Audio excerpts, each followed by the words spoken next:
Hello friends, welcome back to my channel.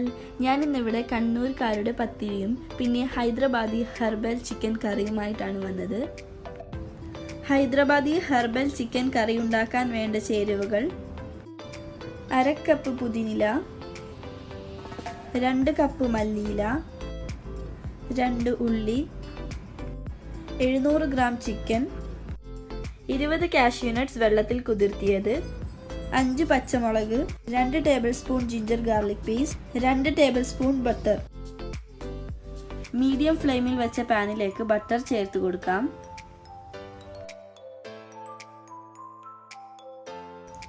മുറിച്ചു വെച്ച ഉള്ളി ഗ്രൈൻഡറിൽ ഇട്ട് അരച്ചെടുക്കാം. ബട്ടർ മെൽട്ടായിട്ടുണ്ട്. ഇനി ഇതിലേക്ക് ഉള്ളി ചേർത്ത് കൊടുത്തിട്ട് നന്നായി മിക്സ് ചെയ്ത് കൊടുക്കാം. ഉള്ളി ജസ്റ്റ് ഒന്ന് വാടി തുടങ്ങുമ്പോൾ ഇതിലേക്ക് ജിഞ്ചർ ഗാർലിക് പേസ്റ്റ് ചേർത്ത് കൊടുത്തിട്ട് നന്നായി ഇളക്കി കൊടുക്കാം.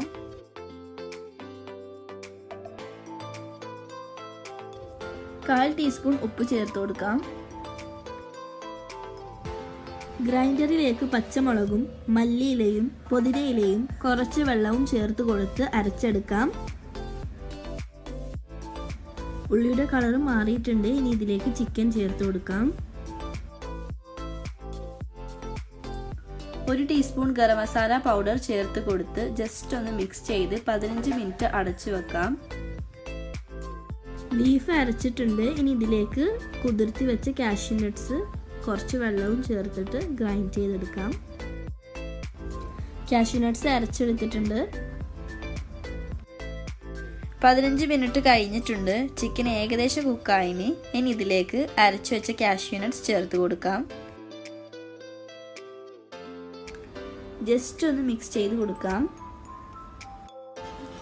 ഏകദേശം 1-2 മിനിറ്റായി ഞാൻ കാഷ്യൂ ചേർത്ത് കൊടുത്തിട്ട്. അപ്പം ജസ്റ്റ് ഇതുപോലെ ഒന്ന് തിളച്ചതിന് ശേഷം ലീവ്സ് അരച്ച് വെച്ചത് ചേർത്ത് കൊടുക്കാം.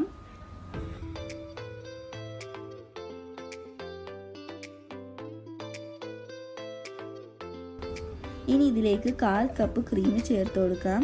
അപ്പോൾ ക്രീം ഓപ്ഷണൽ ആണ്, നിങ്ങൾക്ക് വേണമെങ്കിൽ യൂസ് ചെയ്താൽ മതി. ക്രീം ഇല്ലെങ്കിലും നല്ല ടേസ്റ്റ് ഉണ്ടാവും കറി. ഹൈദരാബാദി ഹെർബൽ ചിക്കൻ കറി റെഡി ആയിട്ടുണ്ട്. ഇനി ഫ്ലെയിം ഓഫ് ചെയ്യാം. പത്തിരി ഉണ്ടാക്കാൻ വേണ്ടി ഞാനിവിടെ 2 കപ്പ് ബോയിൽഡ് റൈസ് 8 മണിക്കൂർ ചൂടുവെള്ളത്തിൽ കുതിർത്തി വെച്ചിട്ടുണ്ടായിരുന്നു. അപ്പോൾ അത് കുറച്ച് വെള്ളം ചേർത്തിട്ട് അരച്ചെടുക്കാം.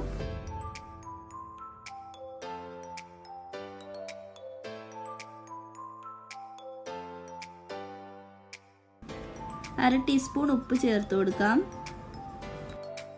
ഇനി ഇതിലേക്ക് 3 ടേബിൾ സ്പൂൺ അരിപ്പൊടി ചേർത്ത് കൊടുത്ത് നന്നായി മിക്സ് ചെയ്തെടുക്കാം.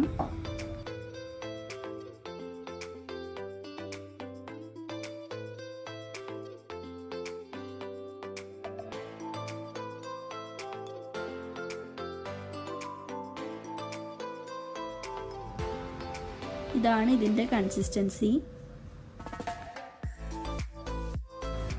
മീഡിയം ഫ്ലെയിമിൽ വെച്ച് തവ ചൂടായതിനു ശേഷം കയ്യിൽ കുറച്ച് എണ്ണ തടവിയിട്ട് പത്തില് ഇതുപോലെ പരത്തിയെടുക്കാം. ഇനി ഇത് തിരിച്ചിട്ടിട്ട് ഒരു സൈഡിലേക്ക് മാറ്റിയിട്ട് അടുത്ത പത്തില് ചുടാം. തവയിൽ ഡയറക്റ്റ് ആയിട്ട് പത്തില് പരത്താൻ അറിയാത്ത ആൾക്കാർ പ്ലാസ്റ്റിക് കവറോ അല്ല ഇലയോ ഉപയോഗിച്ചിട്ട് പത്തില് പരത്തിയെടുക്കാവുന്നതാണ്.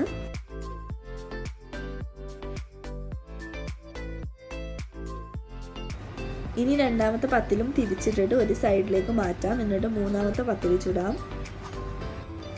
മൂന്നാമത്തെ പത്തിലും തിരിച്ചിട്ടിട്ട് 4ാമത്തെ പത്തിൽ ചുടാം. 4ാമത്തെ പത്തിൽ തിരിച്ചിട്ടതിന് ശേഷം 1ാമത്തെ 2ാമത്തെ തിരിച്ചിട്ട് കൊടുക്കാം. എന്നിട്ട് ഇതുപോലെ ജസ്റ്റ് ഒന്ന് പ്രസ് ചെയ്ത് കൊടുക്കാം. ശ്രദ്ധിക്കേണ്ട കാര്യം എന്ന് വെച്ചിട്ടുണ്ടെങ്കിൽ പത്തിൽ പരത്തിയ ഭാഗത്തല്ല പ്രസ് ചെയ്യേണ്ടത്, അതിൻ്റെ ഓപ്പോസിറ്റ് ഭാഗത്താണ് പ്രസ് ചെയ്ത് കൊടുക്കേണ്ടത്.